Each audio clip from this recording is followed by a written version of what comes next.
Donc je reprends ici. Donc finalement on a retenu x min 0, x max 500, y min moins 20, y max 20. Donc je peux tracer maintenant mon graphique. Au niveau des ordonnées, ici, donc pour la grande température, grand T, pardon, la température, on va de moins 20 à 20, donc je centre. Et ici, pour x, on ira jusqu'à 500. Donc, ici, c'est le temps T. Donc on va dire 100, 200, 300, 400, 500.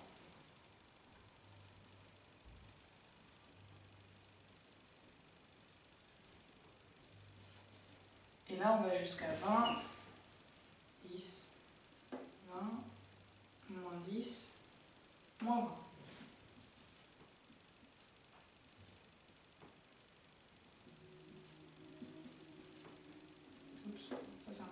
Ok. Alors, on a dit aussi que notre droite va passer par le point de coordonnées 0 et 20, donc ce point-là que j'avais appelé A, puisque c'est la valeur de P. Voilà, je ne l'ai pas écrit à l'endroit. Moins 0,1 T plus 20. Voilà, donc ça c'était mon fameux point A que j'avais mis tout à l'heure. Maintenant, on sait que pour une fonction affine, c'est une droite, il nous faut simplement un deuxième point. Pour trouver un deuxième point, eh bien, on utilise la calculatrice. Dans le menu, le premier menu, on va calculer, par exemple, il nous faut un deuxième point. Par exemple, qu'est-ce qu'on pourrait calculer? Eh bien, T de 300, par exemple, pour avoir un point, pour savoir par où on passe. T de 300. Donc, je vais rentrer dans ma calculatrice moins 0,1 fois 300, plus 20. Et vous allez trouver moins 30 plus 20, moins 10. Ça veut dire qu'au bout de 300 minutes, on a déjà atteint moins 10 degrés.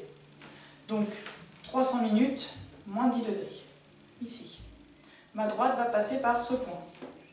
Okay, donc là, si je continue avec ma même logique, j'obtiens un point B de coordonnées 300 et moins 10. Je vais le mettre ici parce qu'en termes de place, je vais être coincé après.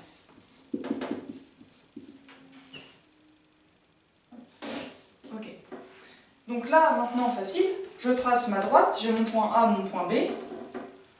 Pour avoir la représentation graphique, je n'ai plus qu'à les relier. Je fasse ça proprement.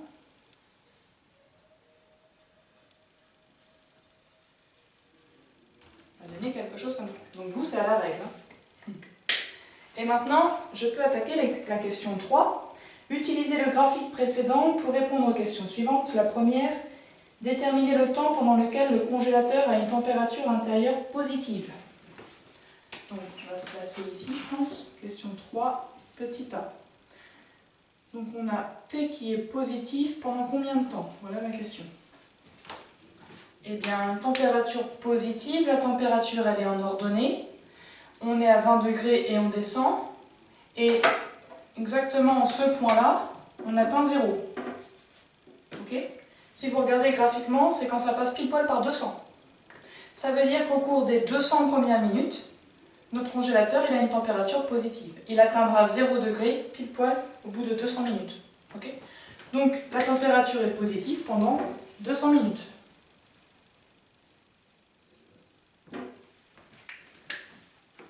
Petit b, on nous demande à partir de quel instant le congélateur a-t-il une température négative?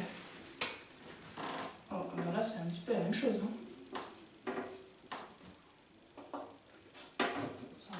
Voilà. Au bout de... Eh bien, après avoir une température positive, il passe dans les négatifs. Donc il passe dans les négatifs à partir de 200 minutes. 201 minutes si vous voulez. Mais au niveau timing, c'est 200 minutes et 1 seconde. Ça y est, on est dans le négatif. Donc là, on peut remettre 200 minutes. Okay. Après 200 minutes, eh bien ça y est, il passe dans les températures négatives.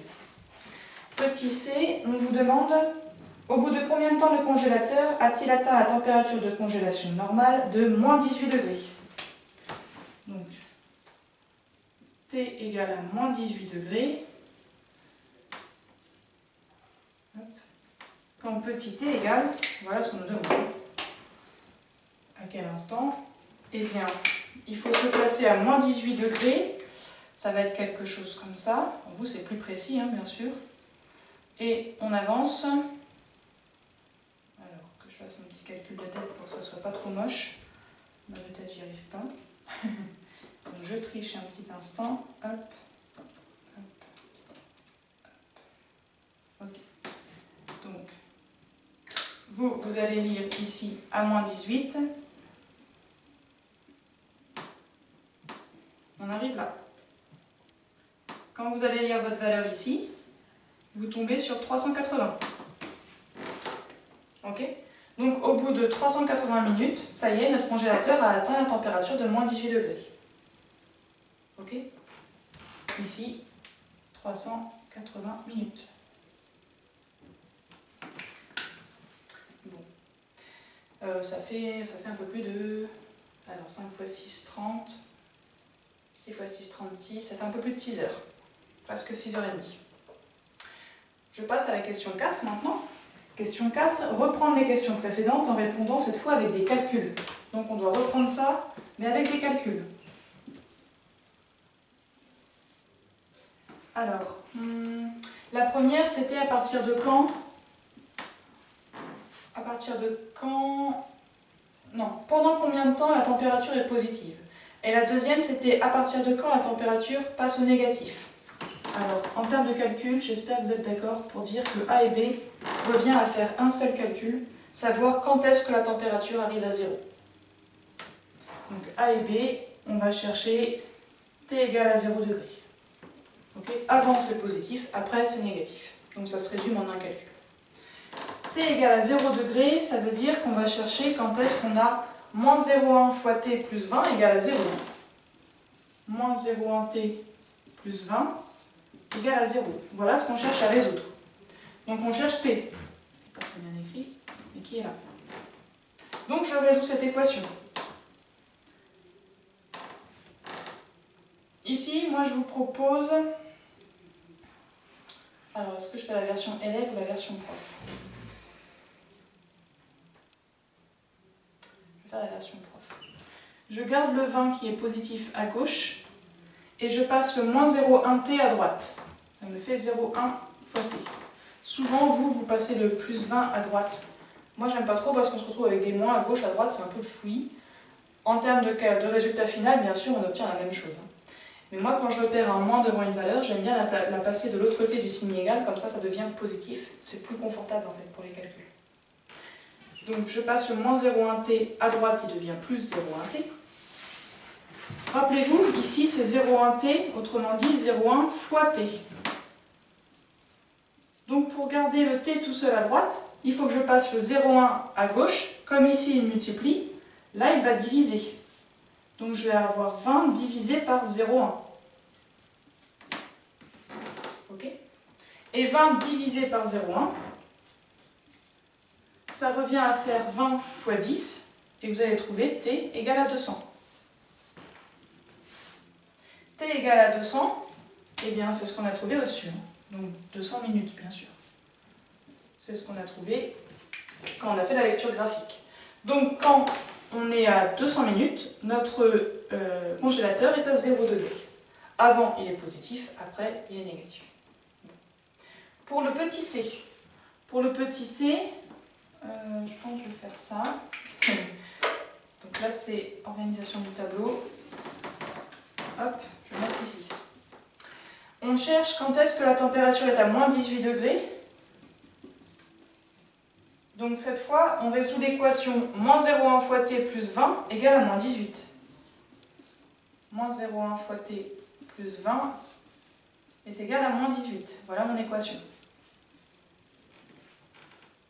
Ok. J'utilise encore ma méthode, un petit peu bornée. Le moins 18, je vais le passer à gauche, et le moins 0,1t, je le passe à droite. Le moins 18, s'il passe à gauche, ça veut dire que je vais avoir 20 plus 18 ici. Et le moins 0,1t, s'il passe à droite, il devient plus 0,1t. Alors, j'ai déjà écrit le fois, c'est pas plus mal. Comme ça, il ne me trouve pas. Bon, qu'est-ce que ça va me donner ça? On va finir. Bon, je vais finir là, je pense. plus 18, ça fait 38, égal à 0,1 fois t. Si je veux passer le 0,1 à gauche, comme ici il multiplie, à gauche il va diviser, donc je vais devoir faire 38 divisé par 0,1, et divisé par 0,1 revient à multiplier par 10. Donc j'ai t égale à 380 minutes. Donc j'ai retrouvé par le calcul ce que j'avais pu lire graphiquement. Le t égale à 380 minutes, on l'avait ici. Okay. Donc au bout de 380 minutes, notre congélateur a atteint la température idéale de -18 degrés.